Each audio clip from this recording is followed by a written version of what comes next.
Welcome back to Lucid Trading. Welcome back, everybody.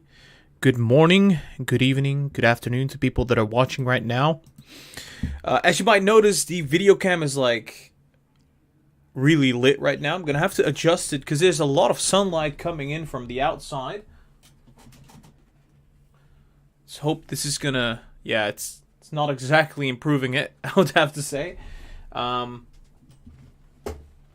Tried to fix this earlier, but it's been kind of problematic. However, it's great weather. There's a lot of sunlight here in the Netherlands.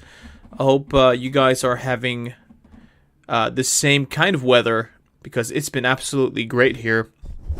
There's a good reason I'm late right now. It's because I've been enjoying the great warm weather outside. Took a bit of a shower, and now, of course, we're live now. Welcome back, everybody. Tap that like button. Tap that like button right now if you want the markets to be going up. Smash the like button. All right, let's go back to the markets. There you go. Okay. So as you guys can see, the Nasdaq is red again. It's no surprise anymore at this point. I mean, it's just red after red after red. We're seeing a lot of weakness here. That is not good. It's leaving the bullish trend, and there's a good reason for that. Yields are spiking again. Woohoo! Well, I'm not that happy about it, but yeah, yields are spiking again. There's a good reason why the yields, or well, interest rates are going up. It's because the SLR exemption is not being extended, and this will pretty much be the case on the 31st of March. It's not going to be extended, so that's why the big banks are now selling off their bonds to pretty much get to their capital requirements. Now, that is causing yields to go up, and that is also the reason why, for the most part, we're seeing a big slump in the Nasdaq. But yeah, the market is going to go open in about 14 minutes from now, and so far, we've been seeing it sell off, and it doesn't seem like we're going to bounce right away or anything like that. Although I'm going to have to say, the 30 minutes are looking quite nice, right? You can see the 30 minutes been going lower and lower below this trend that we had for a couple days. It's not a very strong trend. It's not a very crucial one that it's leaving, but nevertheless, it does see a bit of negativity, and it seems like it's about to be crossing here. So I'm expecting right around open and after open for us to see a little bit green, at least to the upside. I don't know if the Nasdaq is gonna go green, but I do think it's gonna go up a couple points here. So potentially back to the 12,900s, test that zone, potentially sell off again. But we're gonna have to see the 1 hour. 1 hour time frame does seem like, yeah, it could still rebound on the short term for a tiny move up. But then you look at the 4 hours, and it's like, yeah, I don't know if that's gonna look very good, especially considering that yields are up 2%. We've got the dollar up 0.24%, sitting at recent highs. It has breached through. There's almost like a trend line between the highs now. Look at that. And it seems like it's going to top out there. We're going to see the dollar top out. And if the dollar tops out, of course, what do we have? Basically, we have some room to be running on the Nasdaq and just stocks in general. But yeah, I would say in particular the Nasdaq, since, of course, the Nasdaq and, well, maybe the Russell as well. The Russell has been kind of going down, similar to the Nasdaq. So both the Russell and the Nasdaq are down huge. So maybe we're going to see a bit of a rebound there throughout the month of April, which would make a lot of sense. I mean, we've seen like no movement to the upside for roughly 1.5 months. So it would make some sense for both of them to be rallying back to, in my opinion would be close to recent highs, and then pretty much reject. But yeah, guys, welcome back. Welcome back to Lucid Trading. Hope you guys are having a wonderful Tuesday with the weather being the way it is in Europe in particular. Great weather. I've been enjoying it myself so far. But yeah, welcome back to Janice, Mahmoud, Jamie, Roberto, Daniel, RH, Anastasia, Hung Yoon, Gabriel, Chili Sauce, Damsong, Greg, Urki, Michael. Welcome back, guys. Make sure you hit that like button so we can get that algorithm going, get people back into the live stream, as the markets are going to go open in roughly 11 minutes from now. So do make sure you tap that like button. Also, I said that the markets would be green, right? There's a high probability that the markets would be green. Now, why did I say this? There was a good reason behind this, because I said this because in this current week, you know, when I talked about the SLR exemptions, basically, that's going to be happening this week. They're not going to get it extended. But what really starts to happen is we price that in. The stock market prices that in. And then after that moment, we see basically the stock market function more normally, more stable.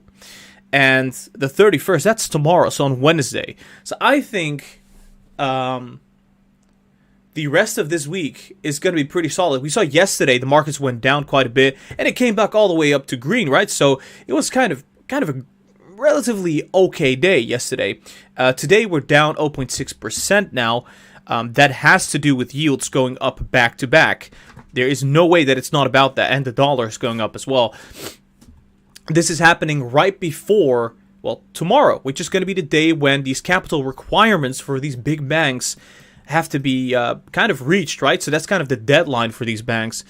And yeah, that's why we see yields go up another time after, well, yesterday went up 2%. At some point, we saw bonds yields go up to the 1.78, which is a recent high we have not seen. And I think probably we're going to see, for a good time span, yields just flatten out, just straight up flat. No significant selling in bonds. In fact, we might even see yields go down because of the fact that they're up so much, right? Because if you think about it, if you're like a big institution and you're seeing the rates on yields go up from 0.8 to 1.8, well, guess what? You might think like, hey, if I'm going to buy bonds, I might as well do it right now. And you're going to get a nice return on your yield.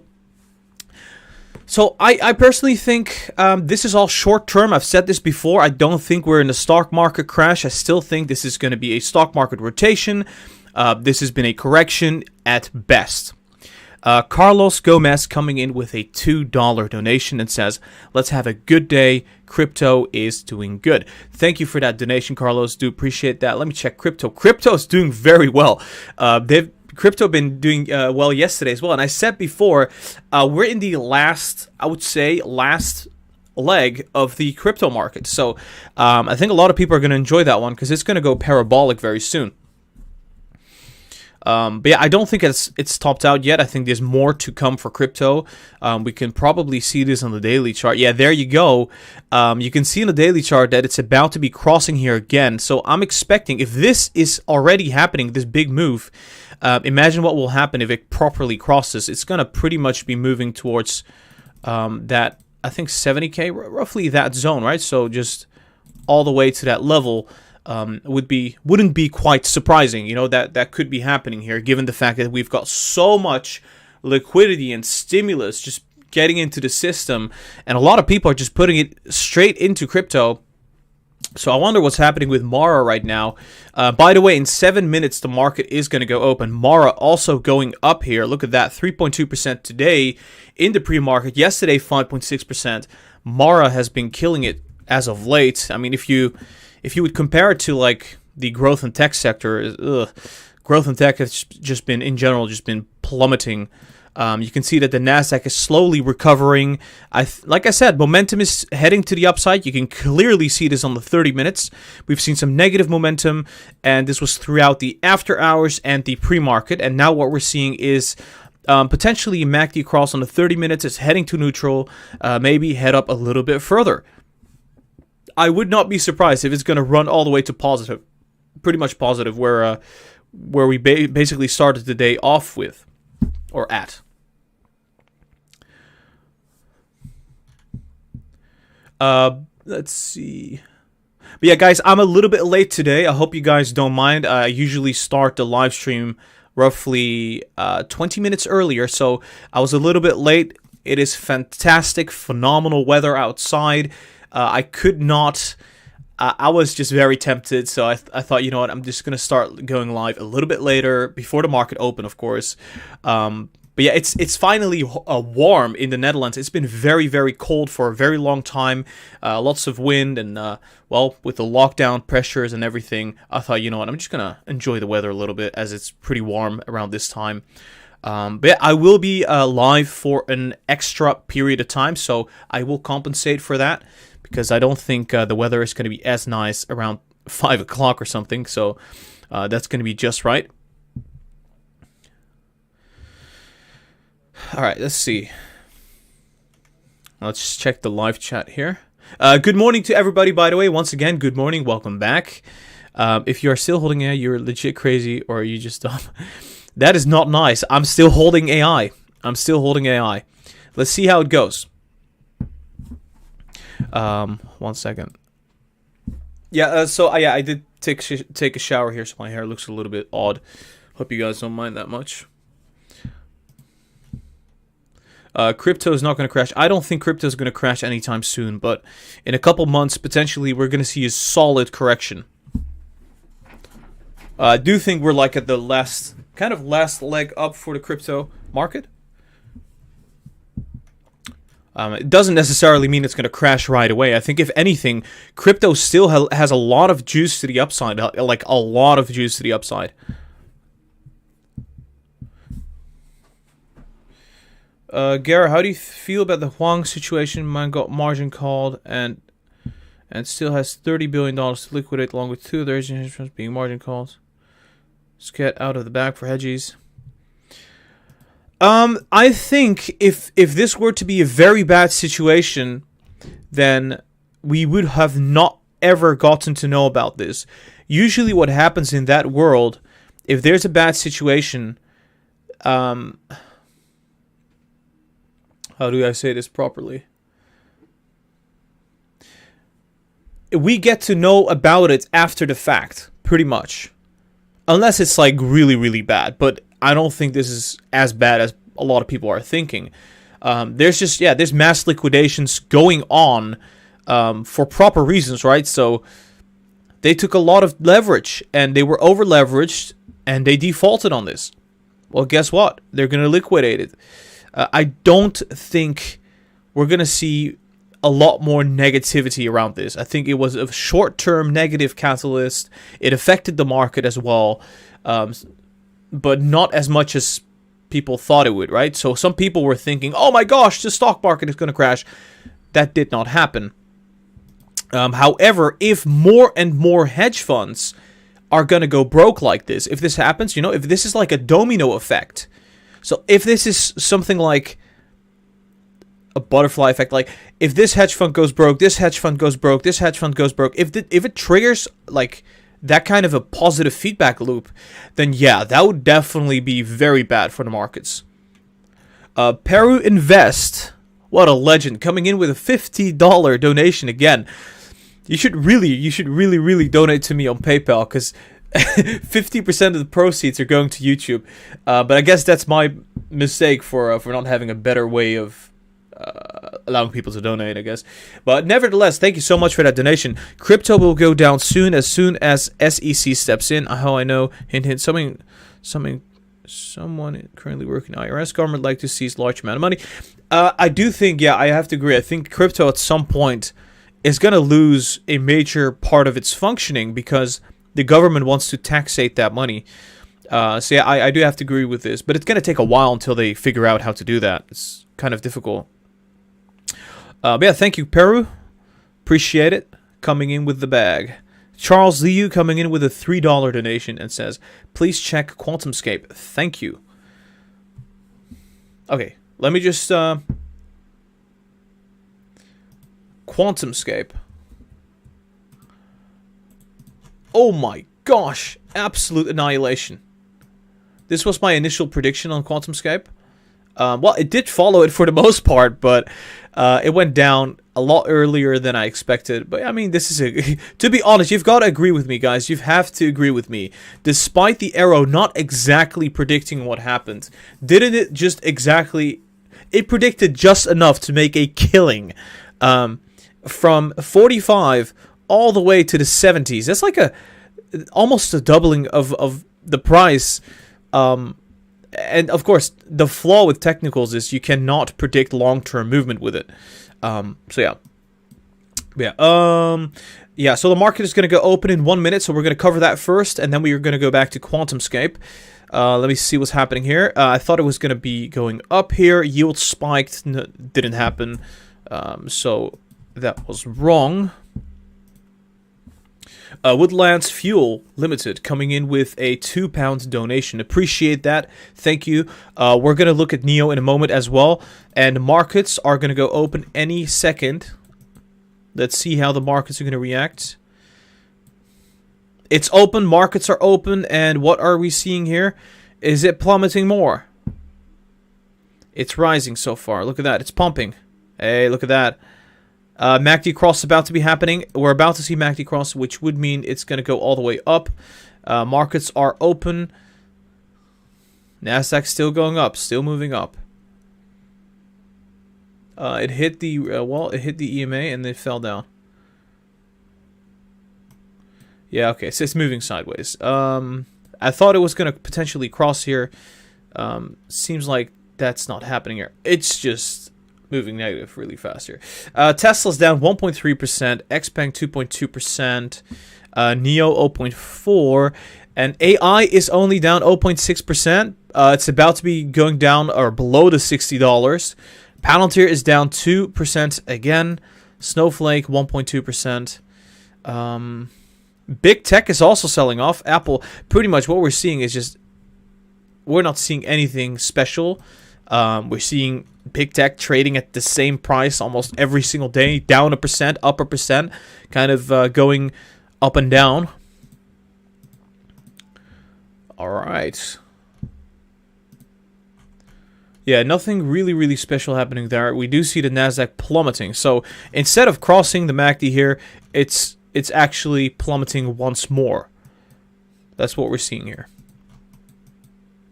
So it hit that resistance, rejected, came down. This is while yields are, of course, still up huge. The dollar is spiking right now. The dollar is spiking. People are getting out of assets. They're getting out of these speculative plays, going into the dollar. SPX down, Nasdaq down, Dow Jones down. Lots of capital moving out. I'm going to check my portfolio as well. Let's see what's happening there. Give me a moment. Yeah, the Nasdaq is going down rapidly.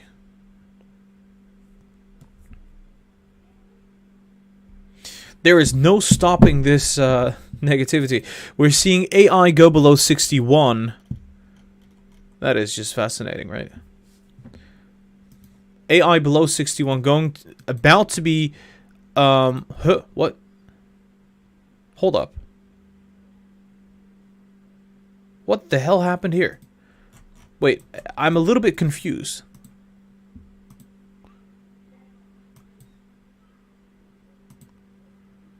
It says that AI had earnings today. This is not the case, by the way. Really weird. Okay, I guess because they've had earnings a month ago, like I think it was 1st of March, somewhere there. Maybe even before that. I don't know why it says that earnings is. That does not make sense.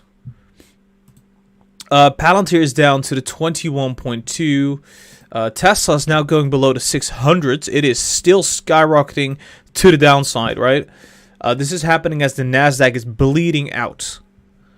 Nasdaq is dumping even further now. It's to be expected when you see yields going the way they've been going. I thought maybe it could consolidate there, but it is straight up dumping. It's down a percentage point, and so far so good. Somebody says, seems like a crash to me. I don't think this is a crash. This is nowhere close to being a crash. I'm telling you. All right, so let me just cover QuantumScape. So yeah, QuantumScape it's a growth company, right? So QuantumScape, it moves with the Nasdaq. It sort of moves with the Russells, I would say as well. Technically speaking, I would say it looks very okay. It doesn't look that terrible.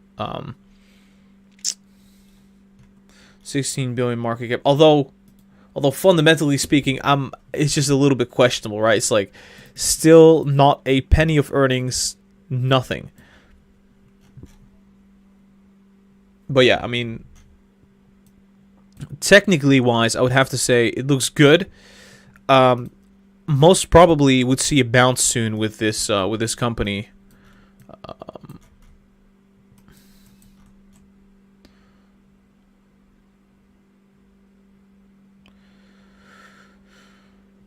Let me just take a look at the short term.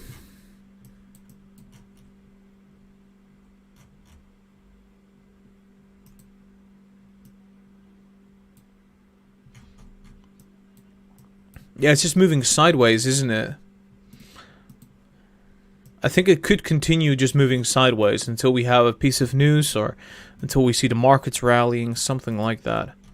Because you can see there was a proper MACD crossover there, but the price kept going down, right? Like, what was happening there? Yeah, it jumped up and then immediately came down. That is not what you want to be seeing. That is just very weak momentum to the upside. Yeah. Well, I think it seems like we might see a bit of a rebound very soon. I don't know. I think probably beginning of April, of course. That's this week. So I don't know. I don't dare to call the bottom, but I think it might actually potentially drop here to the $40 and then return back to the 45-ish zone, if anything. We do know for a fact that QuantumScape really moves that fast. So that could be a possibility there. Oh, let me delete this. Wow, look at that. Tesla's at the 596 now. 596 on Tesla. Wow. That is fascinating.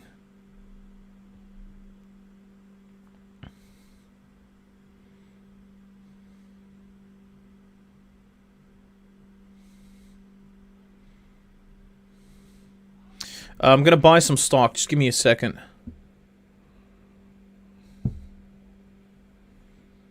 You know what? I'm going to wait. Never mind. I'm just going to wait. It seems like stocks are still heading down.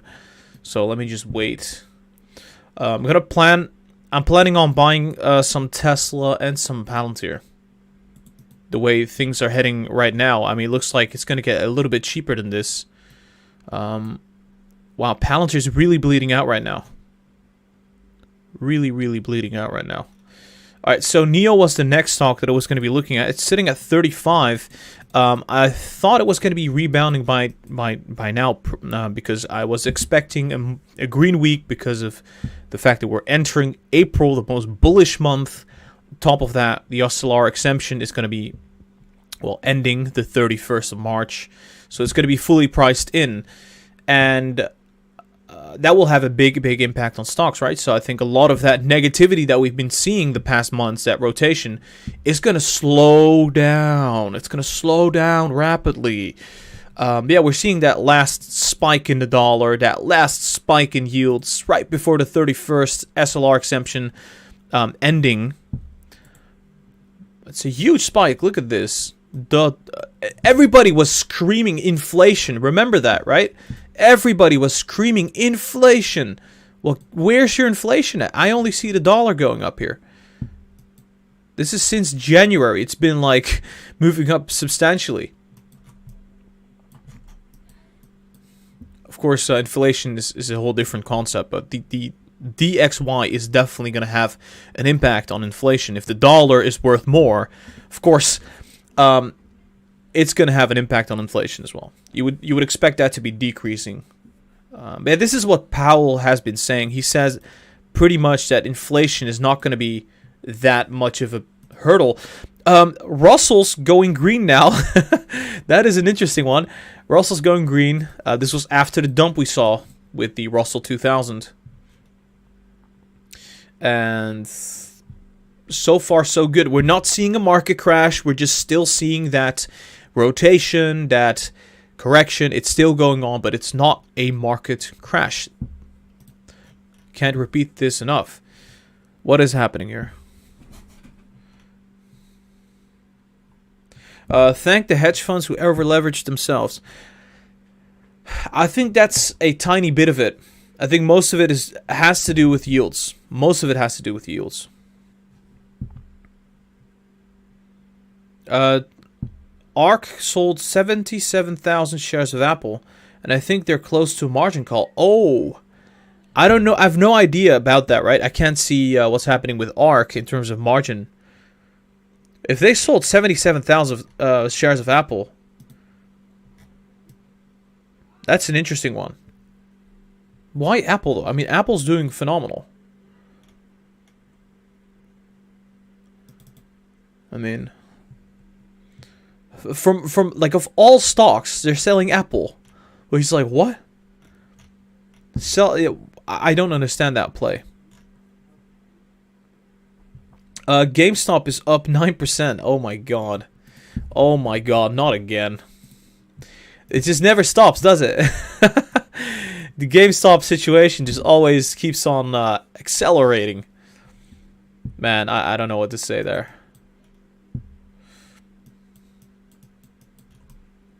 It is what it is, I guess. Yeah, GameStop is up 10% in a speculative frenzy. As everything else is pretty much red. I mean, I do understand this. If you're like putting your money anywhere and everything else is red, it's like, oh yeah, well, GameStop seems to be the more logical choice, but they don't know what's coming. Cause I don't think that GameStop is going to uphold that price for a very long time. I think it could get there once they start reinventing themselves, which they're doing right now, to be really fair. They're doing that right now. But I think it's going to take a while until we see the results of this. I think they have a lot of Apple and didn't not. I'm sorry, like other stuff. Huh. Wait, hold up. So let me check what's happening with ARK Invest. They have their own ETF. They're down 1.2%. It's almost like they have a lot of Nasdaq stocks, right? They do. They're kind of almost exactly following the Nasdaq here, although they're performing worse than the Nasdaq, a lot worse.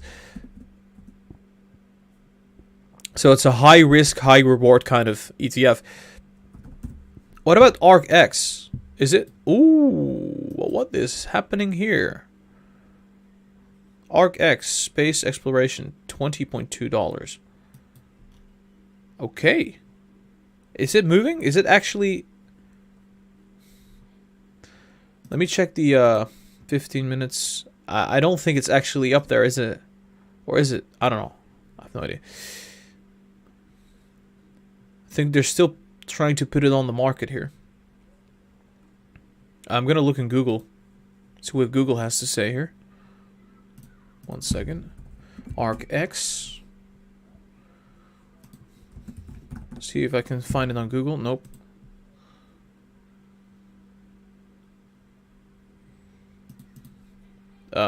So far, well, I think it's on the market, but there's no technicals on it. Let me check the 1 minute. All right, so it started at 20.7, and it's been plummeting ever since. Not a whole lot of information, but we'll see how it goes. It's going to be an interesting one. I would have to say that. Let's see if it's going to be... oh my gosh, look at that. Tesla's coming to the 590s. Ooh. You've got AI at 60.3. Palantir 20.9. It's looking so juicy. Like, I really want to actually buy some stock. But I'm currently waiting because I've already bought recently. Currently waiting until it dips even further. But yeah, if Palantir goes under 20, if C3.ai goes below 60, if Tesla goes to the What is this? Let me check. What is the level that I would say it's like attractive? Like really, really attractive. I think right now Tesla's at 590. That is not bad at all. But if it gets back to like the 570s, I will pour some money into it, like right away. I'm just still waiting, you know. I'm being patient here. I do have a lot of stock right now, so don't necessarily need to have much more.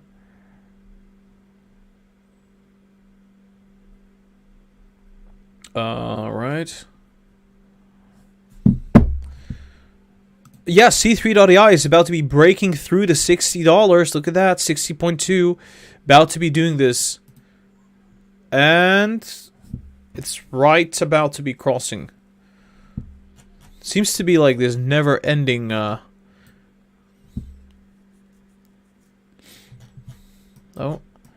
Is it below the 60s? It's down 3%.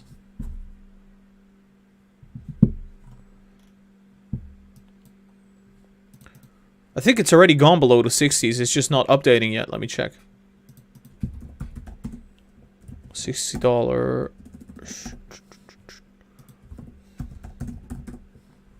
It's below the 60s. It's at $59.99 per share. So it's now sitting at a $6 billion market cap. It went from... it's now sitting at 59.91. So it's still falling. It went from... What was it? I think it had a market cap of... Well, we'll just do it times 3. 18 billion. From 18 billion to 6 billion in the matter of 1.5 months? Something like that. 10th of... Okay, it was... Yeah, something like that. So 1.5 months... A little bit over 1.5 months, it dumped 12 billion off of its market cap. Well, that is insane. Considering that it wasn't, you know, it's not like a 100 billion market cap dumping 12 billion. It was sitting at like 18 billion minus 12, like sitting at 6 billion right now. It's being propped up above the 60s. But yeah, C3.ai has a short interest of about 27%. So people are actively betting against the stock. So that's happening while the Nasdaq is selling off, which is, well, that can cause a lot of negativity in the price of its stock because the supply is artificially being increased. And the Nasdaq is still selling off about a percentage point.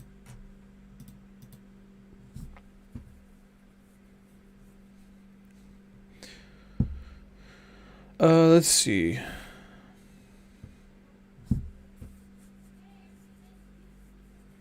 I don't think it's a crash. Do you have a new buy the dip target for AI? If AI stays consistently below 60, I will buy more personally. I'll just dollar cost average. I think that's going to get my average down so much since the price is down so much. Tesla's getting really attractive here in terms of price. For the most part, it did move this way. It's just yields. Yields are still up huge. The dollar is going up massively, which is having a significant impact here, right? So if the dollar goes up, generally speaking, stocks go down. Then on top of that, you've got yields high. Gold has been selling off. Look at that. Gold is selling off because the dollar is up huge. Bitcoin is doing well. Ethereum is doing okay. So while gold is selling, Bitcoin is going up. Very, very interesting. But I would say these are the times when you can get stocks for cheap. To be really honest, like, of course, I personally wouldn't put all my money in it. I would be like, hey, I'm going to buy a couple here and a couple there and a couple here. And then wait and see where stocks are heading next. If they go lower, I would personally average down, which I have been doing. But yeah, keep in mind, I am not a financial advisor, so don't listen to me. I'm doing what I'm doing. That's just my opinion and my own kind of strategy. What works for me may not work for you. Gara, meet Kevin thinks that yields will go to 3 in April. Is that the case? I have no idea why he would say that. To 3. Why would he say that? That's like it's gonna go parabolic. I don't know about that. If there's like a good fundamental reason for it, and he actually looked into it, then maybe.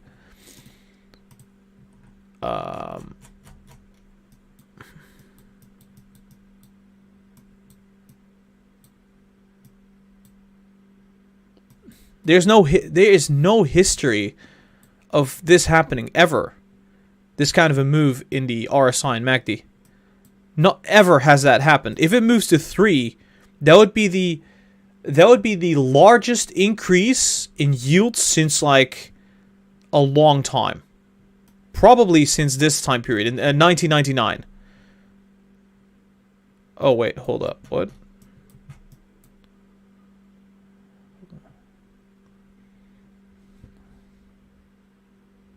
Hold up. What? 2.7.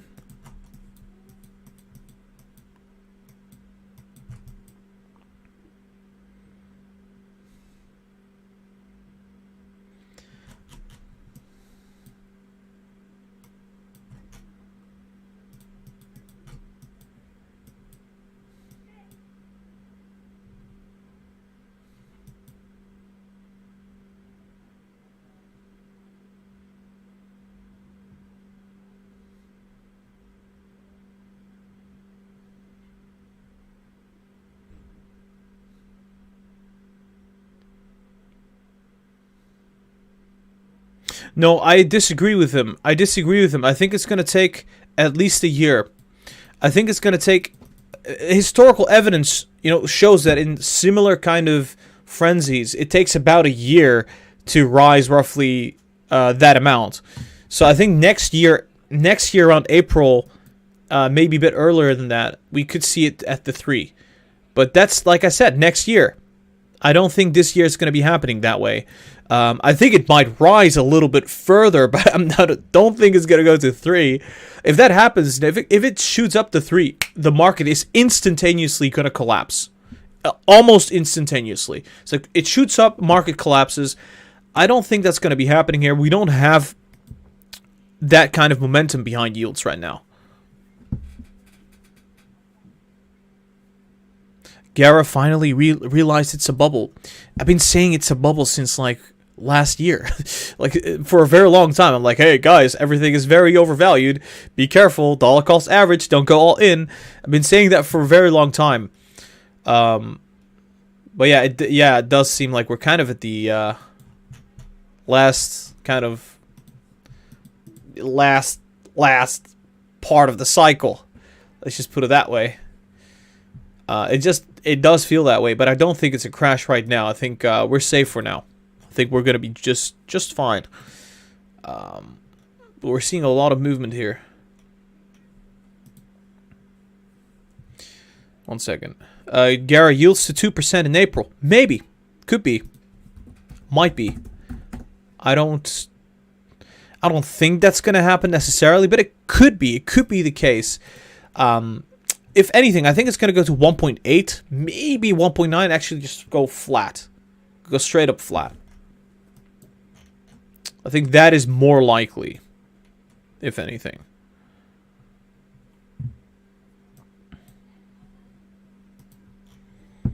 What's happening to Genus? I actually want to watch what's happening with gold right now. I want to compare it to back into the... because I think what's really wise is to look at the .com and just compare it. What happened with gold?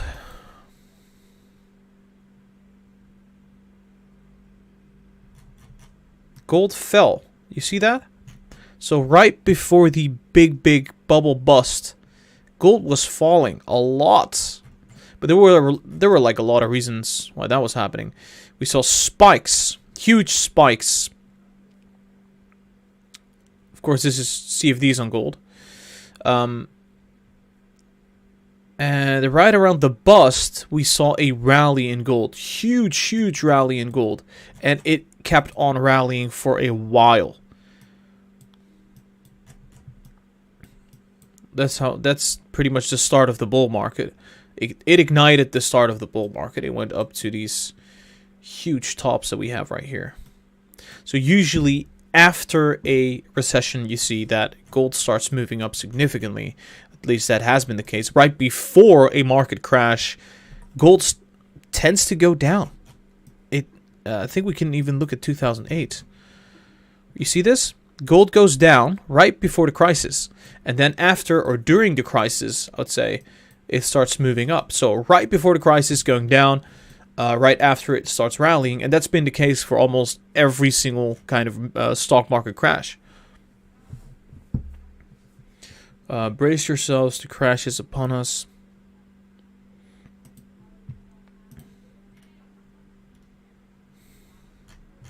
Still not looking that bad. I'm going to have to be really honest. Still not looking that bad. You would be expecting huge downturns right now. If this were to be a crash, minus 4%, minus 5%, we're not seeing any of that. We're just seeing sideways consolidation. Nothing really particular. Although, I'm actually curious what's happening with...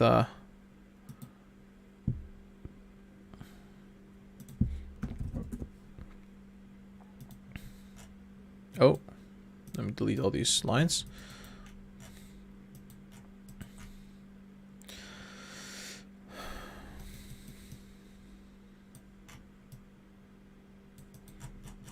I want to just compare to what we had in the future, or the past, sorry.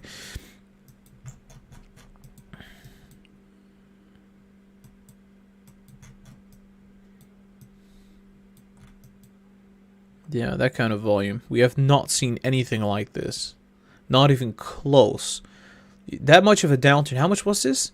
This was roughly like 30... Almost 30% just disappeared. Or, well, not 30. 20%. 22, 25%.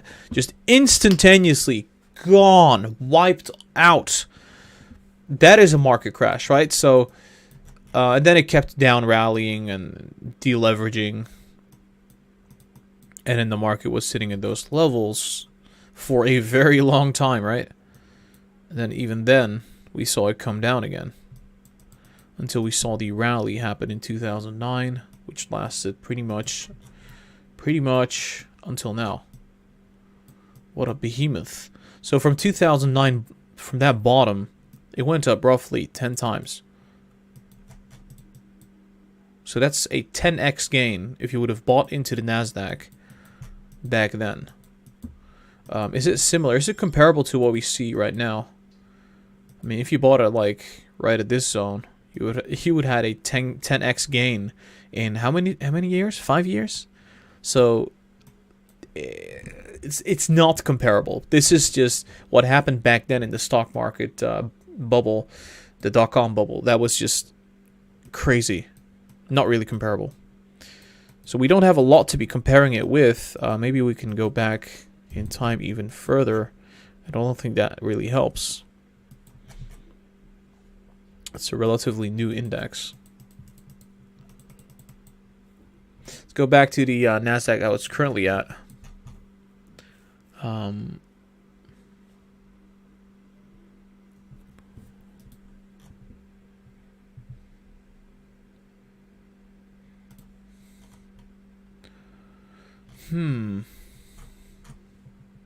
Hold up, let me just look at the 2 hours. Yeah, 2 hours looking really bad. MACD cross there. That is not looking good. That is not looking good. That is not looking good. Of course, it's already been going down for like a percentage point, but the thing is, we're not seeing any relief. Like 30 minutes just keeps going. Lots of volume there as well. Well, to be honest, that tends to be the case right when the market opens. Lots of volume and then it withers down. Let's see, AI is not willing to give up that $60. You see that? It's not willing to give up the $60, staying put.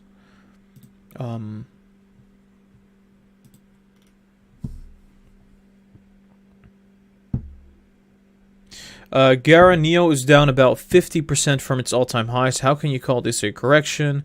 It keeps getting worse. This is a slow crash. This is not a crash. S&P, let's just check. Where's the S&P at right now? The S&P it's right at the all-time high. How is that a crash? The Dow Jones, it's right at the all-time high. It's the only... Nasdaq is the only index right here that is not at the all-time high. It's not a crash. I can tell you that. I can guarantee it. This is not like a complete stock market crash. This has been a rotation and a correction at best. But it's not a stock market crash. The fact that some stocks went down 50% and some went down 60% doesn't mean it's a crash. It means that those stocks are performing really bad right now in the new environment that we're in.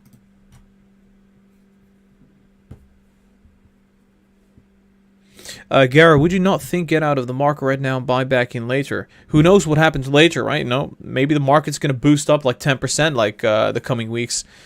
You don't know what's going to happen later. I personally like the approach of having some cash on hand and also having some exposure so that you protect yourself against your own naivety. So that would be a great strategy. It's like, hey, I've got some exposure to stocks. Got some cash. If stocks dip really hard, I could potentially buy some cheap stock. If they don't dip really hard, well, my stocks are going up. So can't be losing a lot there unless, actually, we are in a market crash. Then I think there's no winning there unless you're shorting the market.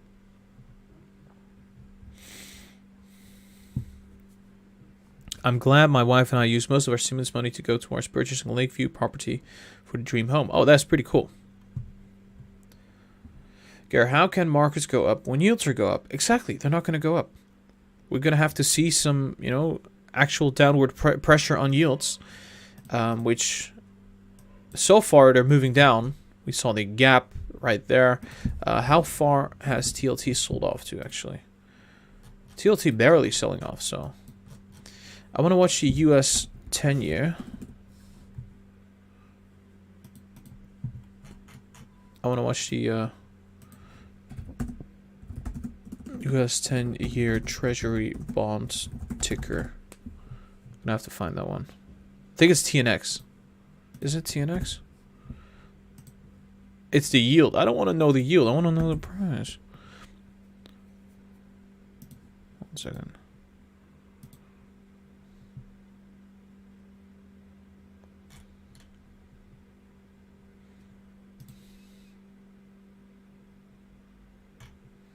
Yeah, alright. I can't find the direct price of a 10-year bond. It's unfortunate. It's very unfortunate, but I'll have to do with TLT.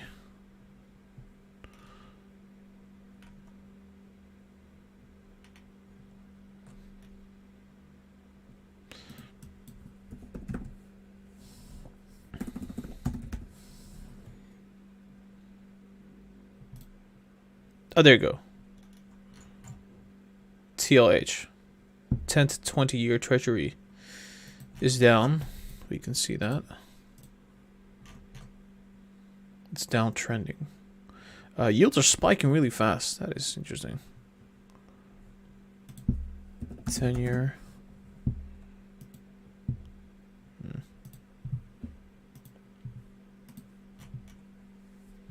Yeah, I know that the US 10 year is the US 10 year, but I just wanted to check the bond price, I would say. Yeah, didn't the Fed said they will do something about the yields if it hits 2? Yeah, I think they might do something. Who knows what they're going to do, right? So far they've been doing nothing. And, look at that. Nasdaq keeps falling, right? So everything keeps falling here. It seems like C3.ai has found a support. It's not willing to breach the 60s. At least from what I'm seeing, it's holding quite tight to that level. Even if I look it up right now, I think it's not willing to go below the 60s, which is great. I mean, that is good news. It bounces off, right? So it went right below it and just bounced off right immediately when it did. So I guess that's the support zone for C3.ai. All right. Fantastic.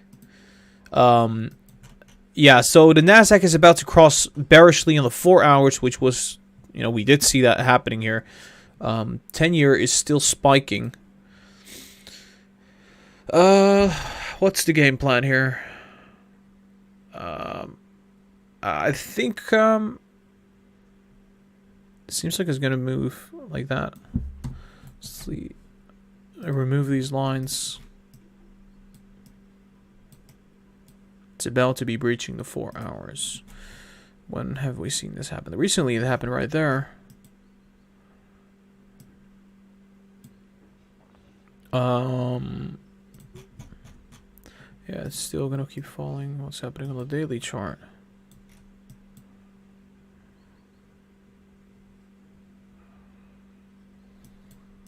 I think it's gonna hit the 100-day moving average again, which is right around this zone. So it's gonna test the 100-day moving average probably. At least that's what we're looking at right now. That's the 12,700s in this zone.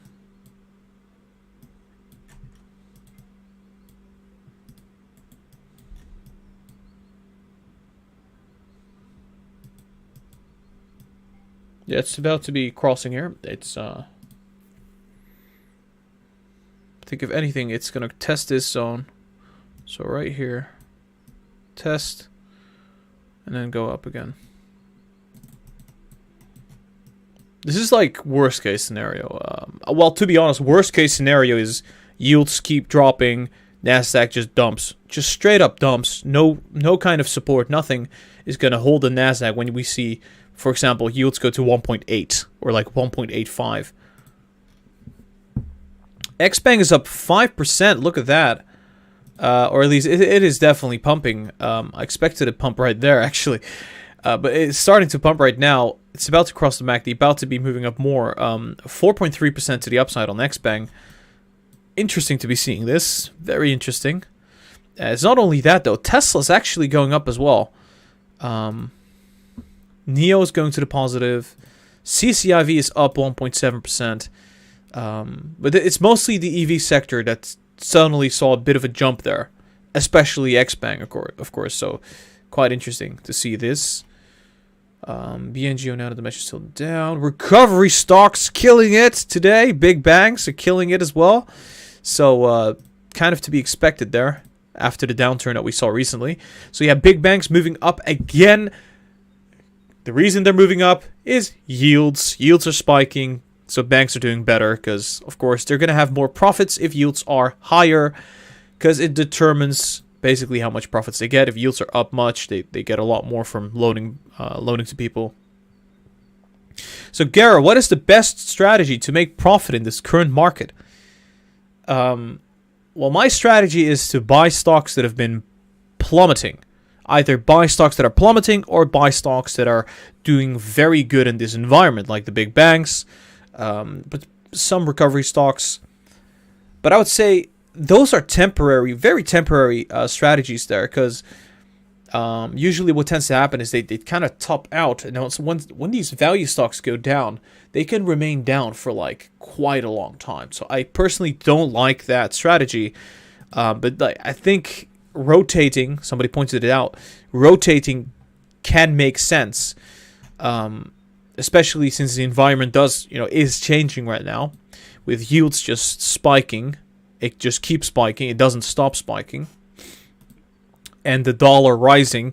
That creates a very tough environment for growth in tech stocks.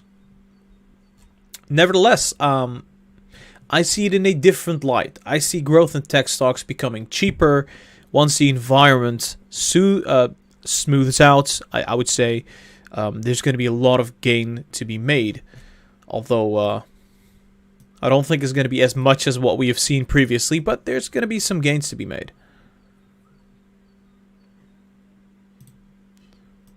Let's see. AI at 60.8. Palantir 20.3. Palantir has been straight up downtrending, right? So there's no recovery from what we've seen. Google, Amazon.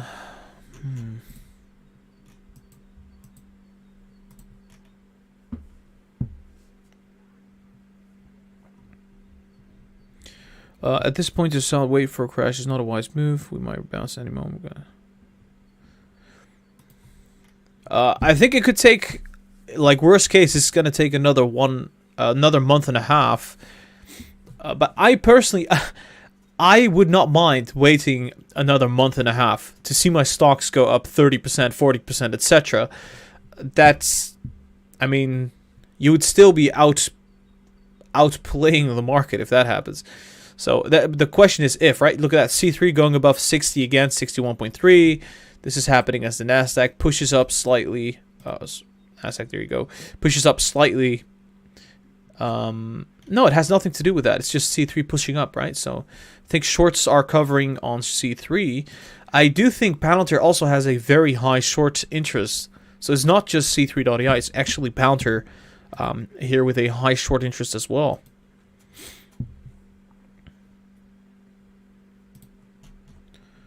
Alrighty.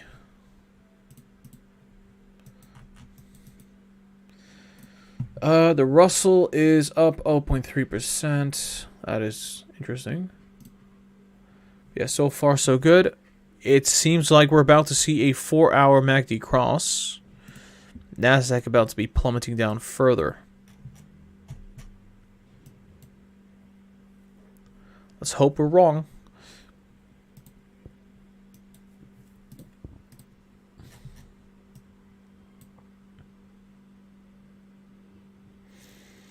Yeah, we're not exactly at the levels. We're getting close to the levels where we see these temporary tops happen, right?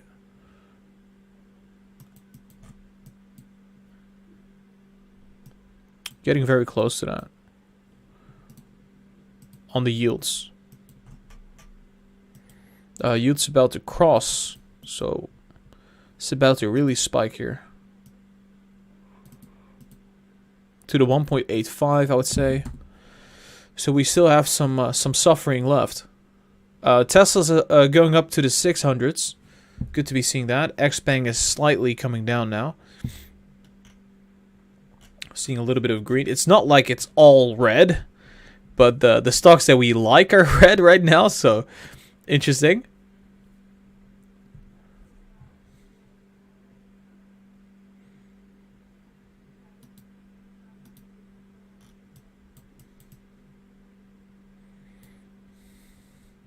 No, I think yields are going to flatten out in this zone, pretty much.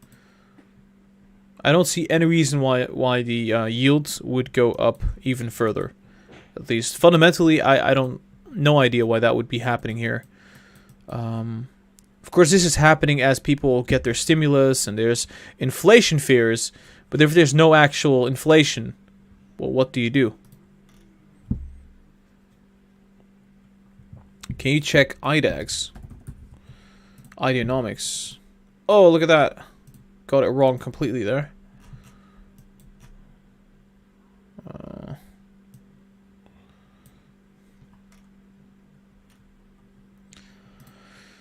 Alright, let's see. What's been... why did this go sideways? What happened in that time period? Oh, that happened. Yeah, so I think IDEX is reliant also on the Russell. And the Russell actually plummeted really hard in that time period. So I should have just checked the Russell, to be honest, but... yeah, it's been slumping ever since. I'm just going to check the Russell, see what's happening there. Then I'll go back to IDEX.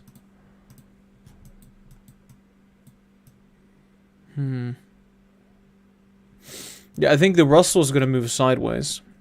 Most probably. Like, we're not going to see any significant upside on the Russell. Probably. So it wouldn't make sense for you know, it's probably enlisted on the Russells.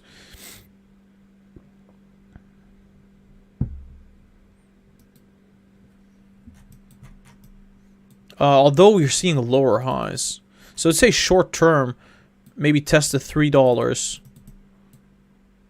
That's all I can say right now because the markets are so freaking volatile at the moment. There's not a whole lot to predict when we see like 1% up, 1% down, 2% up, 2% down. It doesn't really kind of help when there's no clear direction, you know, because it's not bearish, it's not bullish, it's just kind of sideways. Well, I can only kind of see maybe where it goes in the short term. It's not as easy as how it used to be, because you can see this movement on the Nasdaq. Like, look at that. That is incredibly confusing, right? It's like I can't predict more than a couple days out at this point, because it's just up and down, up and down, up and down, up and down, and that's based on what's happening with yields. With value stocks, it's a lot easier, because with value stocks, it's like, well, it's been a straight line up. And it's not just that. We know for a fact that they're going to do very well as well, because of the fundamentals. So longer term, I can probably see better where value stocks are heading, since we can see the technicals. We know that the fundamentals are good. With tech, I would almost say that it's more predictable to say that's mostly moving down because of the environment that it's in. So it's like, oh yes, it's going to go down. It's going to go back to this 12,500. And I think it would make a lot more sense.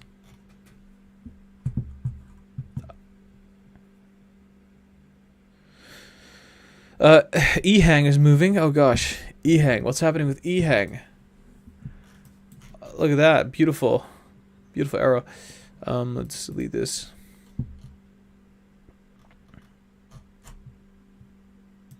EHang is moving down. Well, I don't know what's happening with EHang, but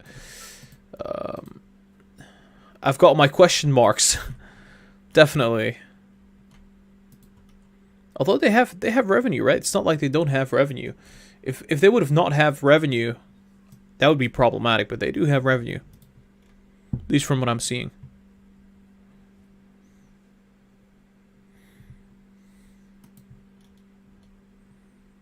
AI to 61.6, interesting. CCIV, Neo, expand.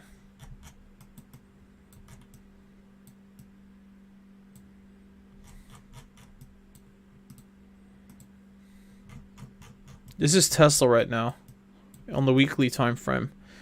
Let's make it worse than this. Let's take the monthly time frame. Is the monthly about to be breaching to the downside? Oh, let me just grab this. Oh, it's about to be topping out. It's leaving the overbought zone that it was in for like a year. And we're now going to, yeah, problematic. Would be surprising if it actually goes to the 400s until May.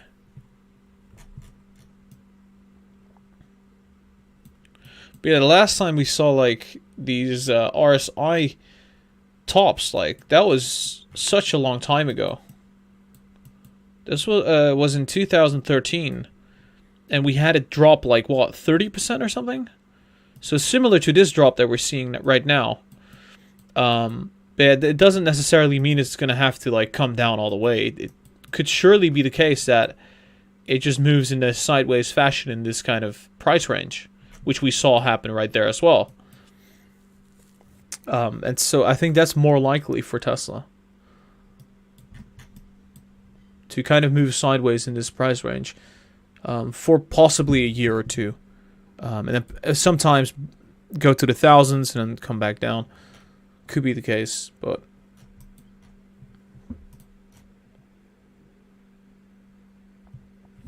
Gara, are the chip stocks worth buying? TSM, MU, UMC.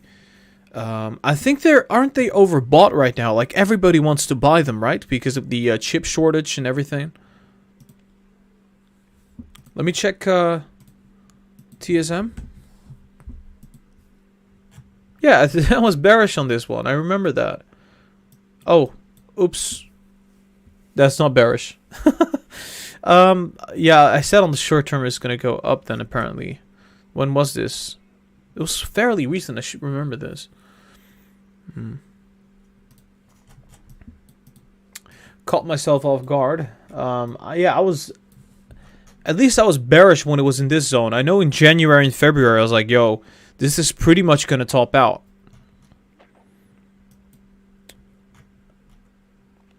600 billion market cap. Revenues are great because of the chip shortage, I would say. But that's not going to last forever. I don't think it's going to last forever at all. I personally wouldn't touch it. I would not touch it because once the chip shortage issue has been resolved, oh my god, what is happening with the Nasdaq? It is selling off right now. It's following the path that we laid out for it right now. So far, it's been following the path, right? So what did we say? We said that it was going to go down more because of the fact that yields were going up here, 2%. It's going to come back to the 12,700s, seek support, and then potentially bounce off there. But until then, I mean, there's not much it could be doing right now.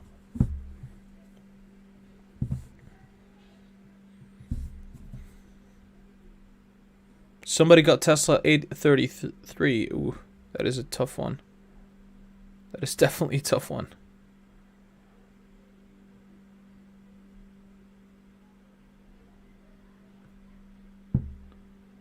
One second.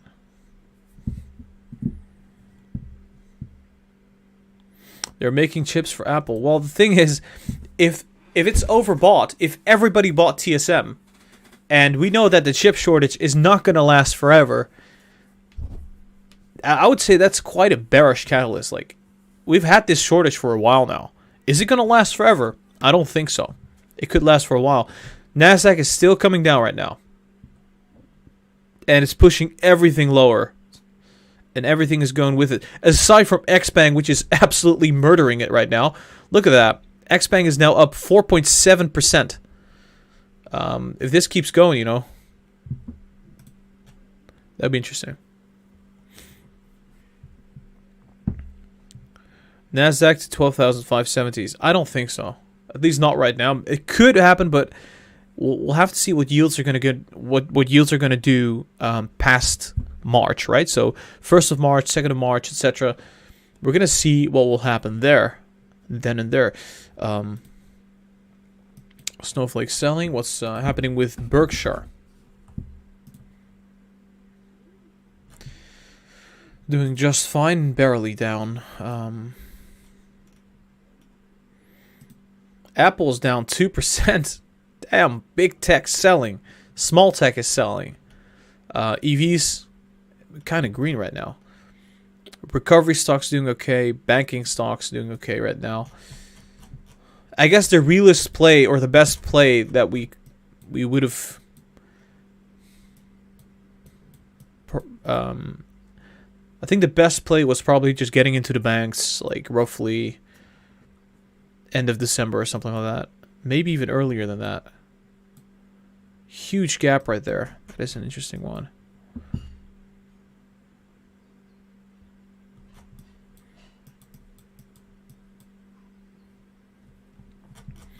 Yeah, people that knew about this right here actually have been profiting a lot from this this rally in the big banks.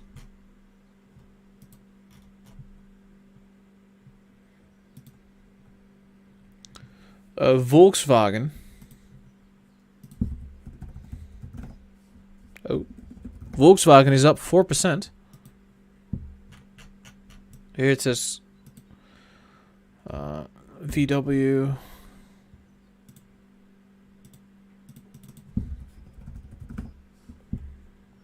I think is it this one?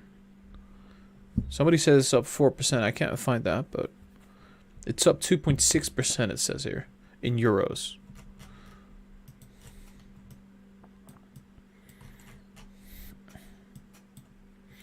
Yeah, I think Volkswagen is kind of... Yeah, what do I say about this? It has some more upside left, definitely. I don't think this is the last of it. I think we're going to see it move up to the 250s and above. But I think in that zone, you would probably expect it to be topping out temporarily. At least move sideways. Probably mid-April. Nasdaq still going lower. The stocks that we know sitting sideways there.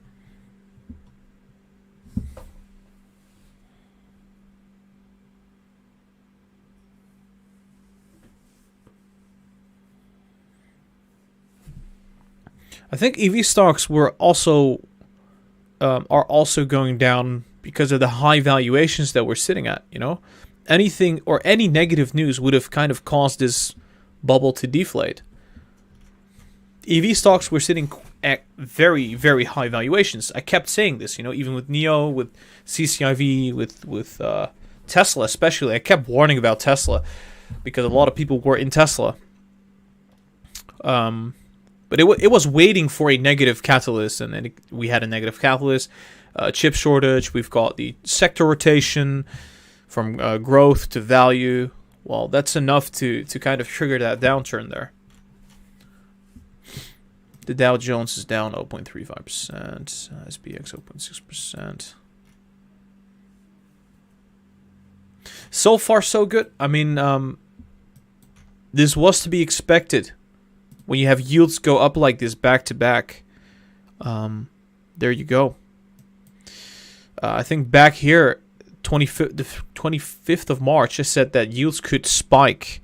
We saw a tiny move. I said, hey, maybe it's, you know, maybe we're in safe territory. And then it spiked back to back. Yeah, well, there you go. We're not safe at all.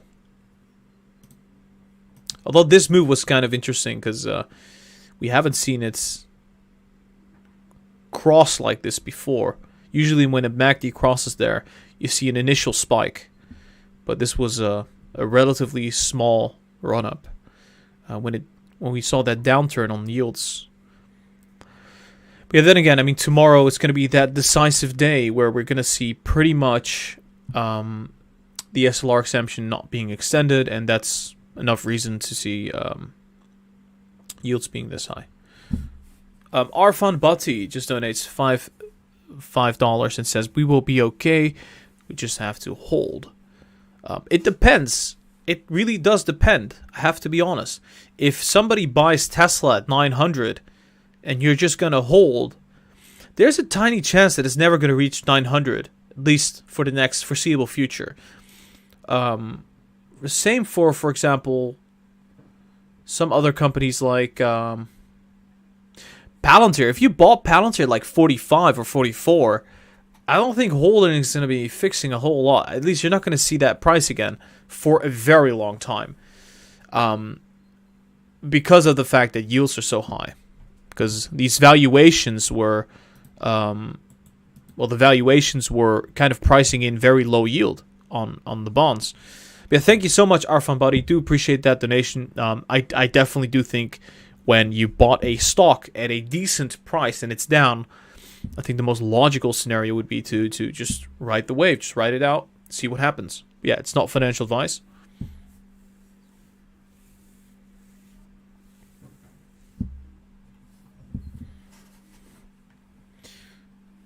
Let's see.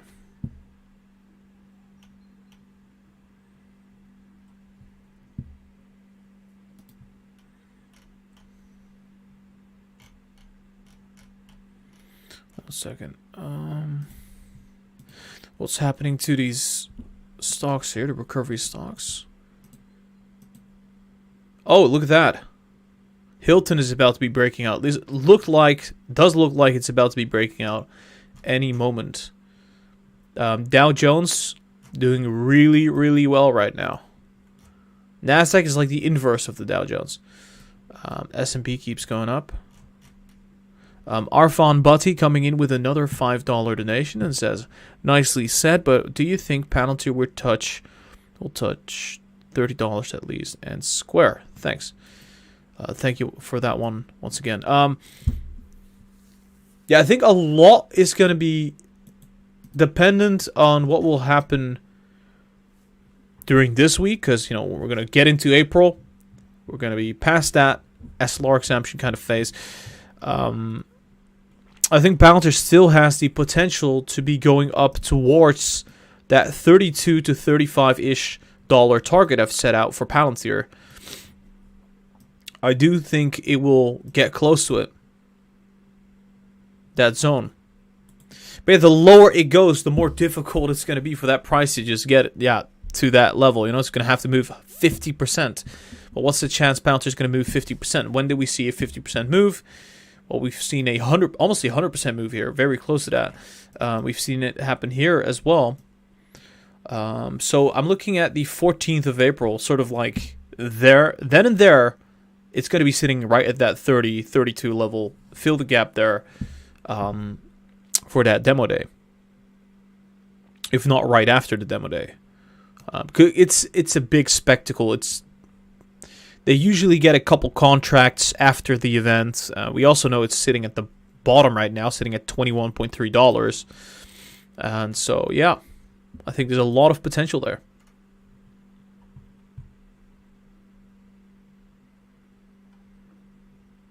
Don't hold when you're losing 50 to 75% of your money. That is stupid.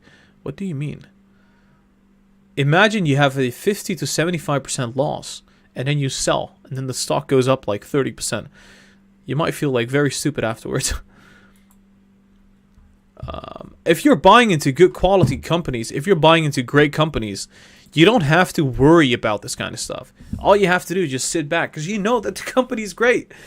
And it might take a little bit longer to recuperate the losses, but generally speaking, if you're buying into a company that you did research on, that you know is going to perform good the next 10 years, there's no reason to be even sad about the fact that the stock price is down. Maybe you might even be happy because it's like, hey, maybe I can buy more stock into a great company that will be doing well into the future. And if it doesn't tick those boxes, well, why the hell did you get into that company in the first place? You got to know more about the company than just the company's name and its CEO. You've got to look at the numbers. You've got to look at the fundamentals. It's not just... It is not that simple.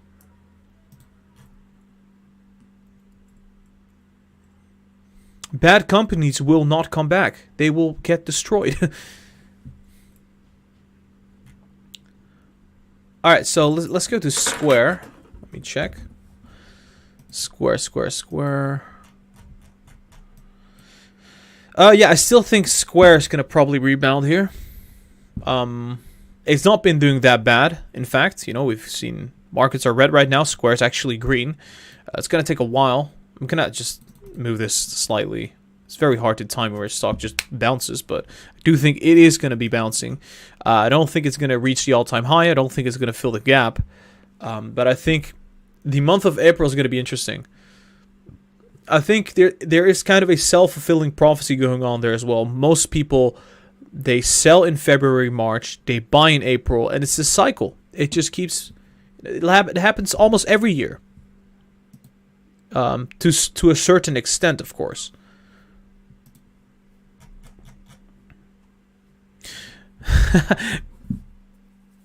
Wait, Meet Kevin is talking about C3.ai, somebody said. I'm actually quite curious what he's going to say about C3.ai. Wait, 1 second. I'm just going to put one earbud in, just so I can hear what's happening with... There you go. I'm very curious what he has to say on this. I think he's live right now as well.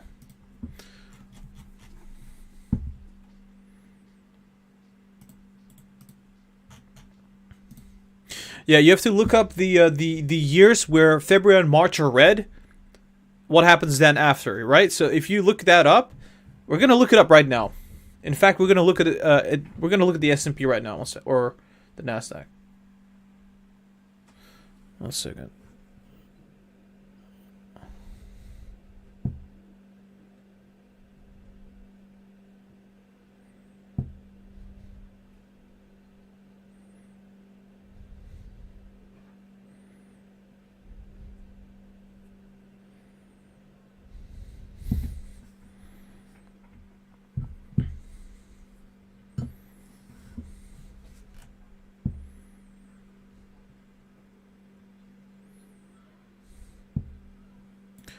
One second, guys.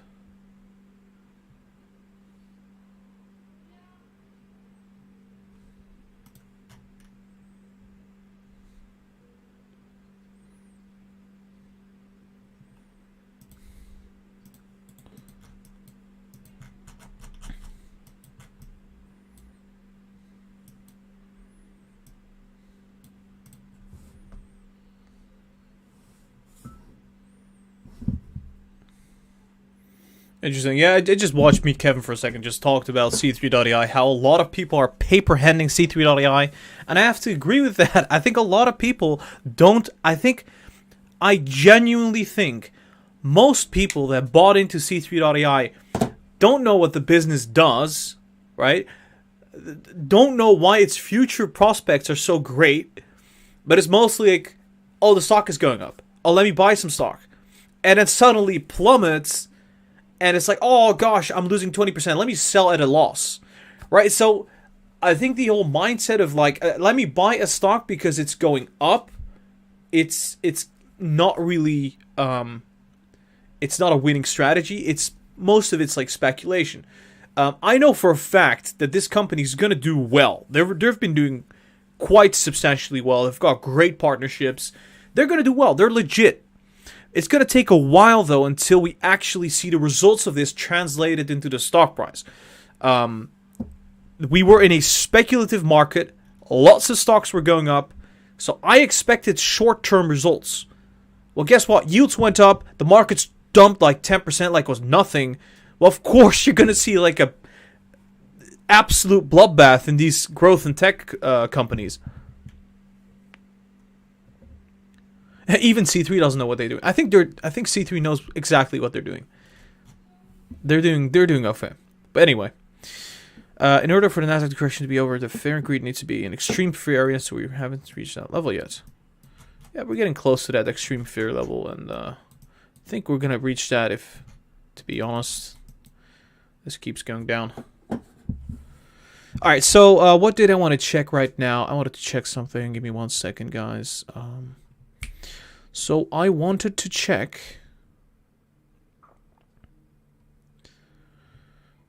Neo to the moon. Yeah, I think Neo is going to be fine. I think it will be fine. It's going up 2%, XPeng up 3%, CCIV up 4% now. Look at that, Tesla's pulling back up. Fantastic. Isn't that beautiful? Yeah, EV sector is coming back up. And AI not going below the 60s. I think AI is going to do just fine as well. Palantir, Snowflake, they're down all similar amounts. At least I would say C3.ai, the worst of them, of course. But I think for the most part, yeah, I think it's in a couple weeks' time, we're going to look at this. All of them are going to be up, and we're all going to be talking about it like, oh my gosh, do you remember when Palantir was sitting at 21? Yeah, why didn't I buy? Gosh darn it.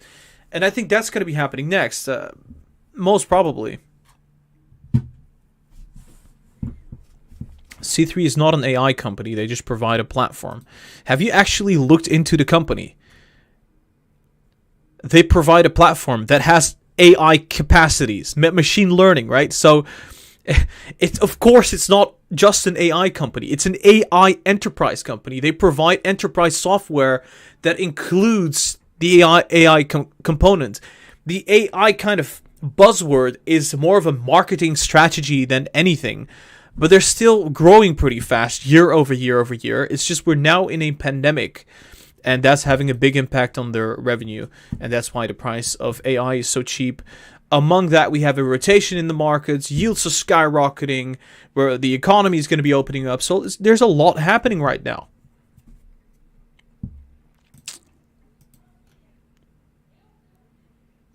Sounding quite defensive, eh, Gara? Yeah, I'm very defensive right now. AI better go up next week. I think I can wait. Honestly, I've got the patience. Let's see what's happening here with recovery stocks. Kind of skyrocket and come down. Skyrocket, come down. Interesting. Hilton is gonna, like I said, Hilton is about to be breaking out. I think Hilton is about to go to that 130. It's a interesting play there.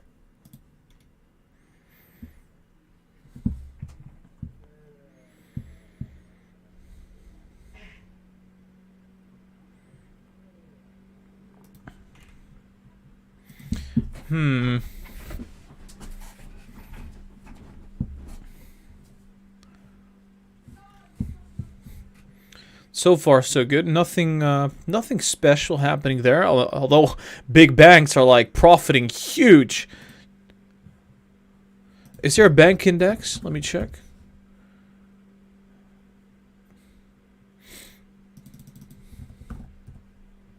Yeah, banking index. This is not a reliable one, is it? I don't think so. Because the banks that we cover here, Goldman Sachs rallying 2%, Morgan Stanley 2%. We're all doing pretty well. Of course, the rotation isn't over yet. It's just been like a month and a half, right? So there's more to come, to be honest. At least this week. Gara, do you think the Nasdaq will bounce today? If somehow magically yields, or at least the yields start moving down, you know, a lot of people start buying bonds, I would say, yeah, we could see it recover almost instantaneously. But so far, that's not the case. I don't think it is going to be the case. I think the dollar is also still very high. Broke through that bullish channel. It's kind of moving parabolic, you know, so the dollar is doing quite good for itself. I personally expect it to go to the 94, that range, right? So if anything, it could move a little bit further before it actually tops out. We see Tesla's moving up. Look at that. Tesla's pumping to the 610. Interesting. Expand down. NIO is also moving up. So people buying Tesla right now. This is happening as the Nasdaq is down.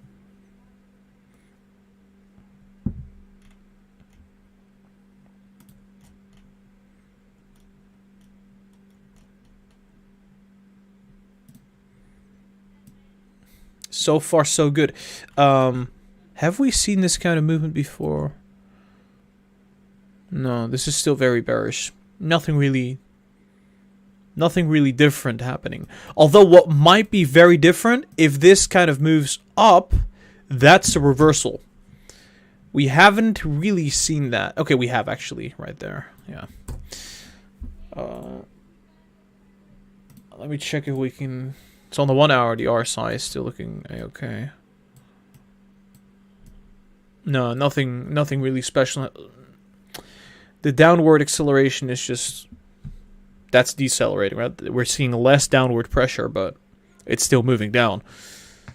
So it has to properly bottom out here in this zone. T. Forzani is coming in with a $1 donation. Thank you so much. Appreciate it. Hey Gara, what is happening to CCIV? It's going up. CCIV is at the lower bound of the channel that it was in, so it's going up. Yeah, I was expecting a big rally actually myself, but yeah, I think C3.ai or CCIV. Sorry, sometimes I get them like jumbled up because they both start with C, and we just talked about C3.ai. CCIV initially went down here. It's now pumping to the upside. There might be a fundamental catalyst, pretty much. So it might be that there's news about CCIV or Lucid Motors because it's suddenly pumped 5%. But in any case, the technicals were looking quite solid for like a pump. So that's also a good reason for it to be pumping up. What's happening with Workhorse? Workhorse group. There you go. Workhorse is going up slightly. Yeah, I would say EV stocks are pulling back up. It's not just that. It's the yields are going down. Nasdaq is going up slightly, so not quite going down here. Tesla is really pushing up higher now. Fascinating. So it's up roughly $15 from that low that we saw. That's really good stuff. So now it's sitting at the 613. Yeah, my portfolio suddenly just skyrocketed because of the move. Went from negative to positive, but we're still seeing the tiny growth stocks, right? The tech and growth stocks slumping behind. Big tech is not doing that good, not doing better either. They're doing quite terrible, actually.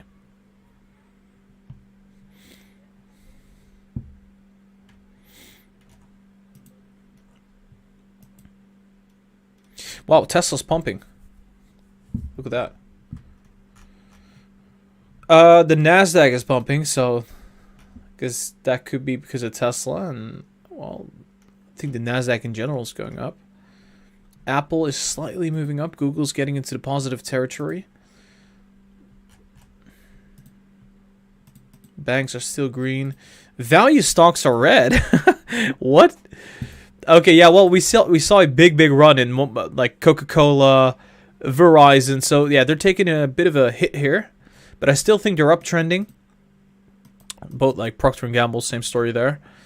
Dow Jones is also negative slightly. U.S. oil is down.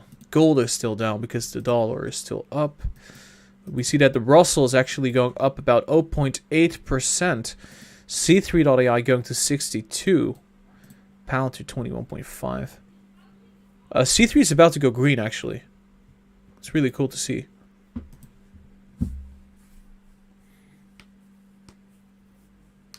I'm sad the casino is closed for a long weekend. Yeah, it's a bit unfortunate, but it is what it is. You know, Easter's coming up, and well, basically, you know, holidays are holidays, right? You got to spend some time with the family and friends. It's gonna be just fine.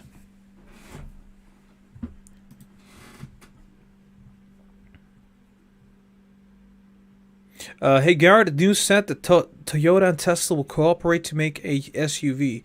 Is it a rumor or true?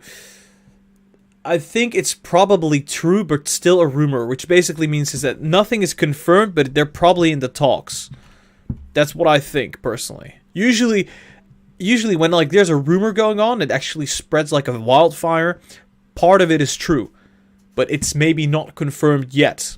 So maybe it will happen, maybe it won't happen, who knows. But if it happens, if true, that would be very big. C3 is now up 0.4%. Fantastic. Another dead cat bounce. CCIV is up 6.6%. It's absolutely bloated. It is going up all right. Look at that RSI movement. Lots of momentum coming in there. I think it's going to go up much more than that, actually. CCIV is ready to go back to the $25, $26. To be honest, I think that's going to be the case with XPeng and Neo as well, sitting at these very much lower price ranges than it was previously at. In particular, I would say C3. I'm thinking about C3 all the time. XPeng is going to be seeing a lot of robust upside.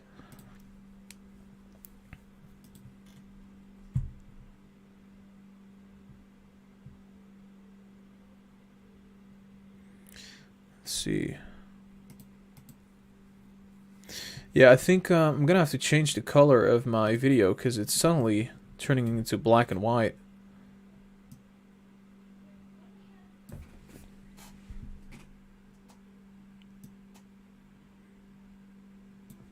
I think that's a lot better.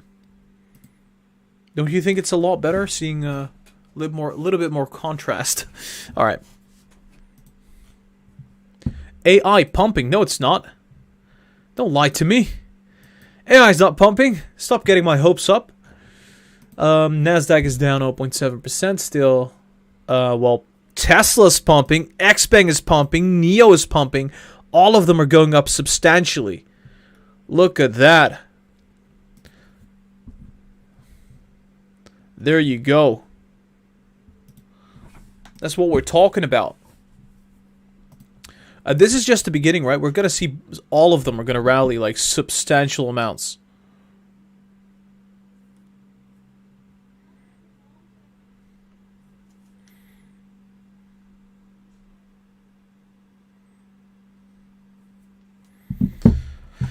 Alright, so Nasdaq is just slightly down.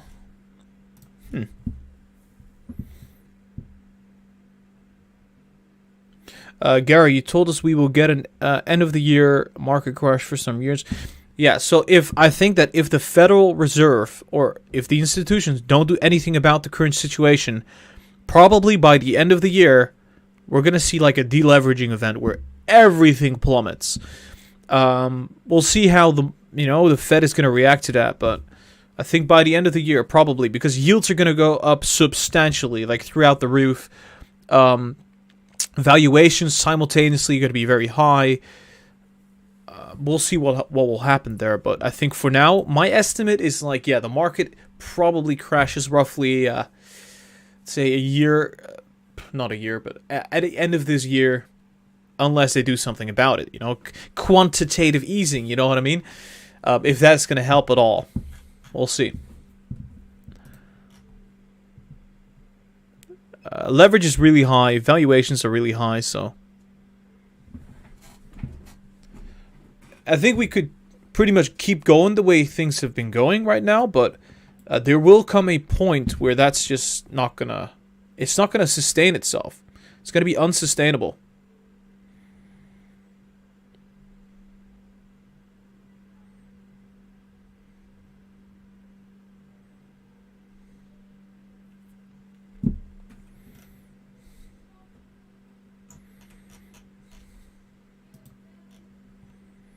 AI is green. Yeah, I saw it. AI is green right now.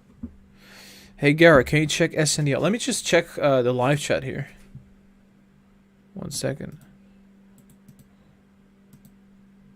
Oh, I can... Can I flag things? Oh. Let me check sundial. Were we wrong about it? I think we were. I think the markets went down. And then, yeah, pretty much.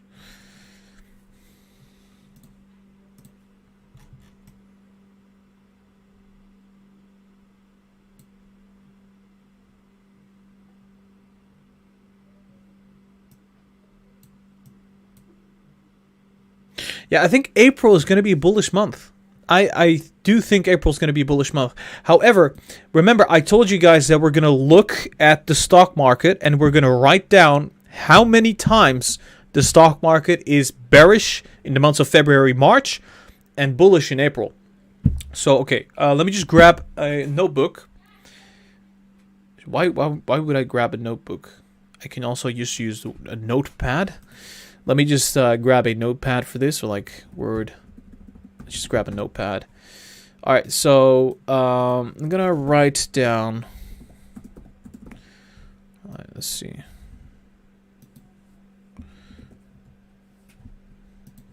One second, guys. We're gonna figure out how often this cyclicality is predictable. All right, I think it's very predictable what we're gonna see.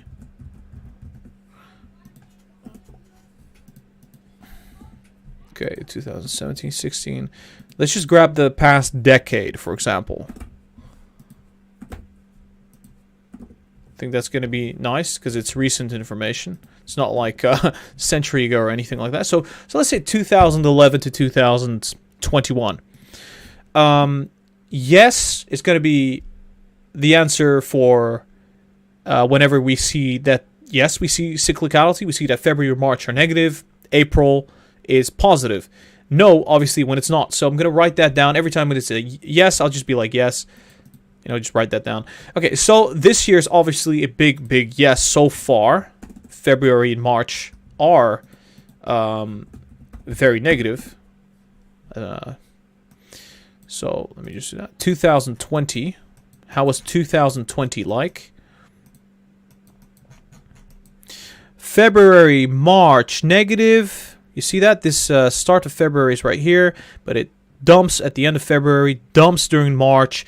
Guess what? During April, it recovers. So, same pattern 2020. Yes, we don't know about 2021, how it's going to be in April, but I'm predicting it's going to be positive. Let's go 2019. 2019. Have we seen that pattern where February and March... no. Okay, so we're not seeing that pattern here in 2019. So 2019, February, March, but it was obviously after this big dump. But yeah, February, March are quite positive. April, in fact, April's positive too. So that this whole time period is positive. So I would say no. 2019, you don't have this pattern. Now let's check 2018. What do we see in 2018? Dump in February, comes back up, dump in March, and from April really bottoms out, right? So from April onwards, it goes up. So I would say probably, yeah. So 2018 does look like to be another year like what we have seen this year and, well, last year.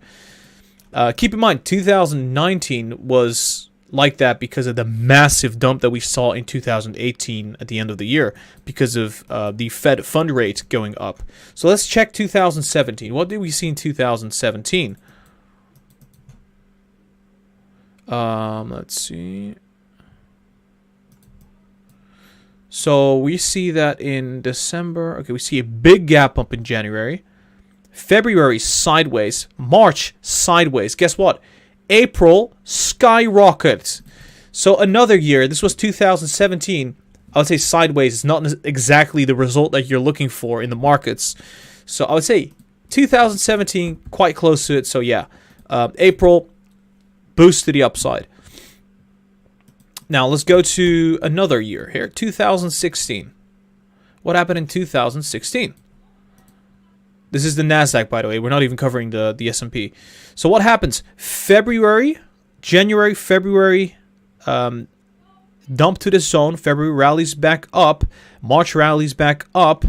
So this year we had kind of sideways because it starts. Let me check. No, February and March, actually, we saw it move up. So I don't think we can count 2016. April actually moves down. So 2016 is a no. So far, we have 4 yes, 2 no. Let's go to Nasdaq NDX. I think it's this one. Yeah, because here we can see the historic information from, okay, because we had only information till 2016.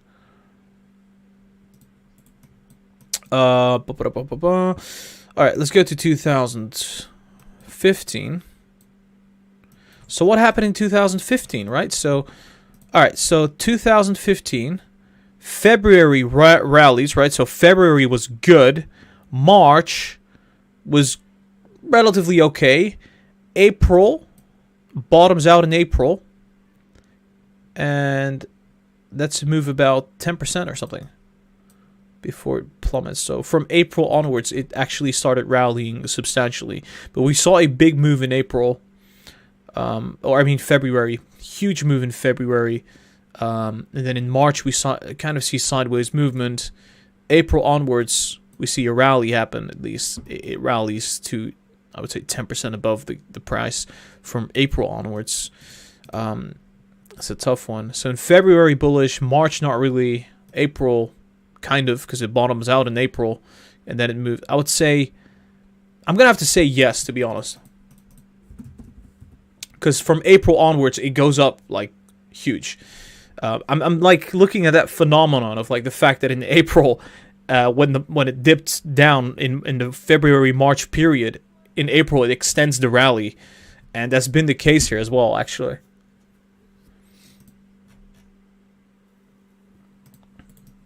So 2014, what happened in 2014, right? So let's just take a look at every single year. 2014, this was a horrible year. Look at that. March, it comes down all the way. You see that? March comes down all the way. It dips out right in the zone. Beginning of April. Guess what happens after April? Whoosh, all the way up. All the way up. This is after April. Middle of April, bottoms out, and a massive rally for the Nasdaq. This is the Nasdaq that we're looking every day at. This is in April. It bottoms out beginning of April, and it moves up huge. This is 2014, so same phenomenon. Another yes. 2013. What happened in 2013? This is we're just checking cyclicality. I mean, this is nothing like really, really important, but just to get a idea of how people think about these time periods, because that does help. You know, it's all about the psychology of traders. Because if people are bearish in March, then of course the market is going to go down in March, because these people decide where stocks are heading. All right, so phenomenal, another one. All right, so February sideways. End of the month actually go down, go up in March, sideways in March, bottom out in April, and look at the end of April. another massive rally. You see that? So I would say it did bottom out in the middle of April. But then again, look at this huge rally that then continues throughout April. From April to May, it starts rallying substantially. So another year where I would say February, March, very weak, mostly sideways. April bottoms out, huge rally from April. Usually the end of April, actually. So 2013, yes, we're seeing that pattern again. I would say not perfectly, but yeah, it's April. Usually it starts moving up substantially. All right, so 2012. 2012. What happened in 2012, right? So let's go to February, March. Oh, this was look at this rally. Oh my gosh. Okay, so it's like December rallies, January rallies, February rallies, March, the end of March, it tops out. And we're seeing that same pattern. We're in March. It's just stocks just get absolutely destroyed. But that's March for you, right? So then April, the downturn actually continues. So I would say that 2012, April was a really, really bad time to be entering. So no, for 2012, no. April was no. Just no. Because we saw this significant rally. That kind of cyclicality was not, no. So yeah, 2012, that pattern did not uphold. 2011. Usually March, though, the fact that in March you have usually the most horrible month, that's kind of still a thing.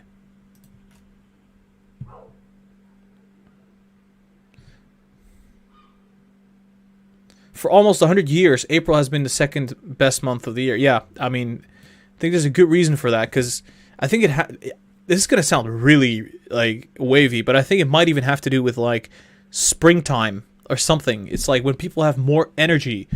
And usually when you think about February, March, you think about the winter. At least right before that, you have like a very dark period, the winter. And I can imagine that might have an impact on the psychology of traders. Whereas if you look at the springtime, that's the most like energetic time period. Spring, beginning of summer, etc. All right, so 2011, what happened here? What happened? Did we see the same pattern? Do we see it bottom out in March again? Do we see a huge downturn in March? Yes, we do. What happens in April? It rallies up in April. Okay, initially dump and then rally. So at the end of the month of April there, you were still bullish, or at least positive, and then it proceeded to dump again. So February actually rallies, dumps, and then dumps in March again. So this is February, March. And then in March, it tries to recover there. April dumps again. April goes up and then dumps. I would say 2011, not really. Both of them. I was just saying no. I would just say... I'm just going to leave that out, whatever. It's yeah, I mean, it went up in April, but then after April, it just dumped.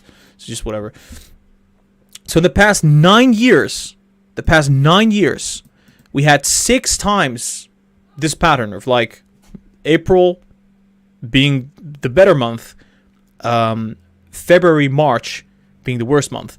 If you look at, if you would filter this out and say, in that year, when February and March are the most terrible months, will it go up in April? 9 out of 10 times, April, it goes up. That's been a pattern. We've seen this every single time. When you look at that kind of specific, if that's the standard, right? If it's down in February, March, does it go up in April? Almost always it does. Now we have a problem here because, of course, we're sitting at quite large valuations, very high valuations. So maybe it might be different. You know, maybe you might see stock market crash. I don't think so, but maybe the correction extends. I do think stocks are going to be a lot greener. We're going to see more upside in April than what we've seen in the last couple months. No, you don't understand. Yeah, so 66.7% that it goes up, but also keep in mind this is a sample of like 10 years. We have to look at a longer time frame. But if you look at the year through a kind of a lens of whenever in February and March we do see negativity, generally speaking, in April we see a recovery. It's almost always the case, or throughout April. Yeah, C3.ai is going up 1.7%. Of course, guys, this is not how it works, but it's just to give some perspective. The cyclicality is important. Generally speaking, February, March tend to be not the best months. It just is what it is. Year over year over year.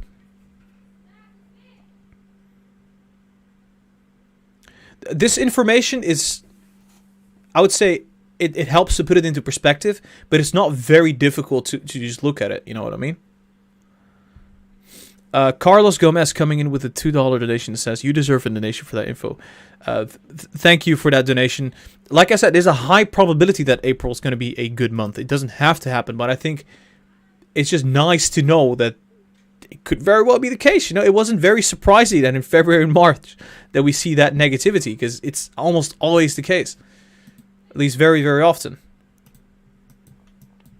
Especially if you consider the fact that if you look at every year on the stock market, and if you look at like when stocks rally throughout October, November, December, and January, almost every single time you see in February and March, stocks go down. If you take that metric. Because as it mostly deleverages in that period, it's just a thing. There's not like a very specific reason for it. This tends to be the case. All right. C3.ai. What's happening with it? People are talking about it. It's up 1.7%. Oh, yes. It's not going below the 60s. Fantastic. Nasdaq is still down, though. And, well, Dow Jones still is. I do like the fact that we're seeing a bit of green while the Nasdaq is red. It's good to be seeing this. Even Palantir is now coming into the green. Fantastic. All right, guys. I think I'm going to be wrapping up the live stream right here. It is fantastic weather outside. It's beautiful, beautiful weather. I'm going to just going to be relaxing outside, have some food because I haven't eaten much today so far. But yeah, thank you so much for watching. Thank you for being here. I appreciate every single one of you. Like I said, hold on tight. The markets are going to be rebounding very soon. I do think the month of April is going to be bringing us a lot of good. This, especially, I would say, after tomorrow, because then the SLR exemption is going to be properly priced in. But yeah. Have an awesome day, guys. I will be live again 3 hours from now. Do make sure you are subscribed to Lucid Trading, and we're going to be taking a look at the markets again 3 hours from now, and we're going to be making some proper predictions on stocks and the stock market. But yeah, in any case, I do enjoy the weather if you're living in Europe, around the western region. Great weather today. I'll personally, I'm going to be going out for a walk and have some food outside. And just forget about the whole COVID situation. All right, guys. I'm going to be linking you to the Discord so you can join the community, and so you can bully me whenever I am wrong on a prediction. I'll link it down below. Yeah, the weatherman, exactly. The Discord link is in the live chat. Make sure you join. It's absolutely free. We talk about investing, trading, finance, etc. I will be in the Discord myself personally, so do make sure you join the Discord community. And yeah, I'll be back in a couple hours. Like I said, make sure you are subscribed so you can join the next live stream, and also hit that bell notification. That would help out a lot as well. All right, have a good one, guys. This was Lucid Trading. I'll see you guys in a couple hours. Enjoy the weather, and good luck trading. Peace